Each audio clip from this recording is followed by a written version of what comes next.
2026 मध्ये यूट्यूबवरून पैसे कमावणं हे आता पूर्वीसारखं सोपं राहणार नाहीये. नियम बदलतायत. पण थांबा, घाबरू नका. आपण मिळून या नवीन नियमांच्या चक्रव्यूहातून बाहेर पडण्याचा मार्ग शोधणार आहोत. चला तर मग सुरू करूया. बरं, अनेकांना काय वाटतं की 1000 सबस्क्रायबर्स झाले, 4000 तासांचा वॉच टाईम पूर्ण झाला की झालं काम, आपलं चॅनल मॉनिटाईज होणार.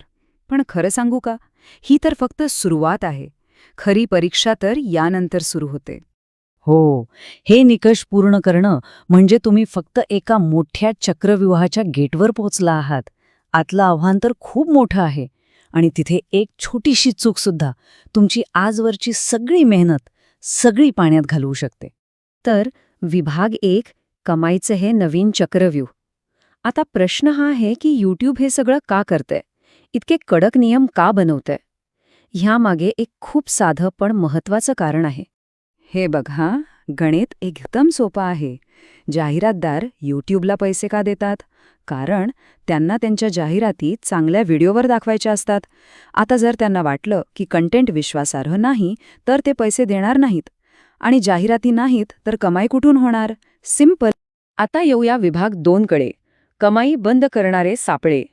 आपण आता अशा 2 मोठ्या चुकांबद्दल बोलणार आहोत, ज्या अनेक क्रिएटर्स नकळतपणे करतात आणि स्वतःच्या पायावर धोंडा पाडून घेतात. पहिला सापळा, बनावट किंवा इनऑथेंटिक कंटेंट. जरा विचार करा, तुम्ही सकाळी उठलात आणि यूट्यूबचा एक ईमेल दिसतो. तुमचं मॉनिटायझेशन बंद करण्यात आलं आहे. धक्का बसेल ना? ह्यामागचं एक मोठं कारण असतं इनऑथेंटिक कंटेंट. म्हणजे काय की AI टूल्स वापरून धडाधड व्हिडिओ बनवले किंवा एकच टेम्पलेट घेऊन फक्त नाव आणि विषय बदलला. हे सगळं यूट्यूबच्या मते कमी मेहनतीचं काम आहे. यूट्यूब म्हणतं यात प्रेक्षकांसाठी काही व्हॅल्यू नाहीये आणि म्हणूनच जाहिरातदारांसाठी सुद्धा नाही.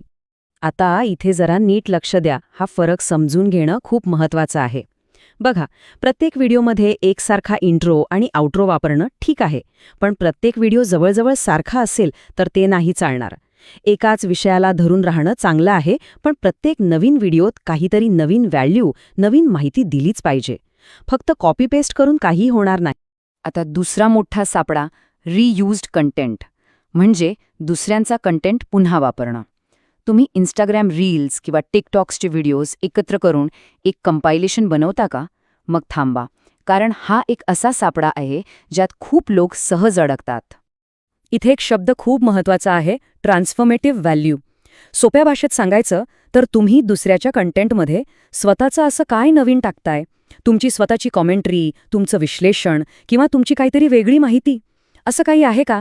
जर याचं उत्तर नाही असेल तर यूट्यूबच्या नजरेत तुम्ही फक्त कॉपी पेस्ट करत आहात, दुसरं काही नाही.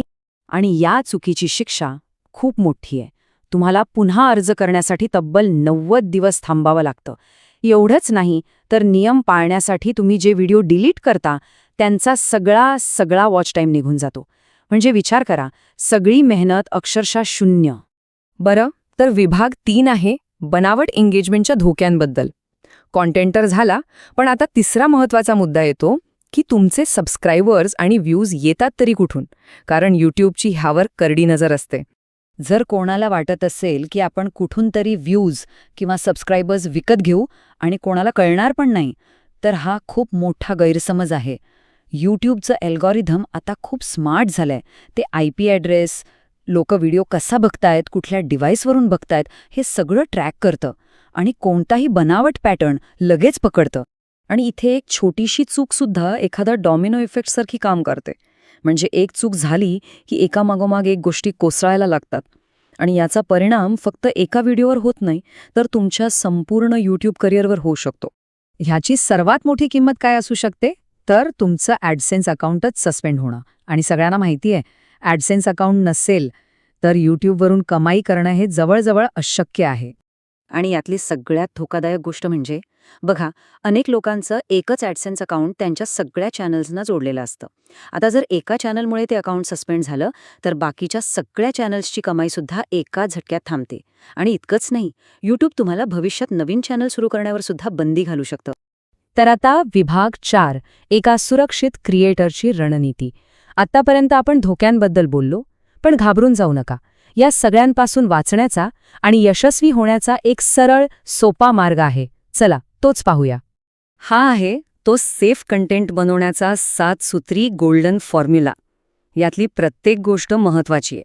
स्क्रिप्ट तुमची स्वतःची, रेकॉर्डिंग तुमचं स्वतःचं, रिसर्च तुमचा, आवाज तुमचा आणि सगळ्यात महत्वाचं मत आणि अनुभवसुद्धा तुमचे स्वतःचे.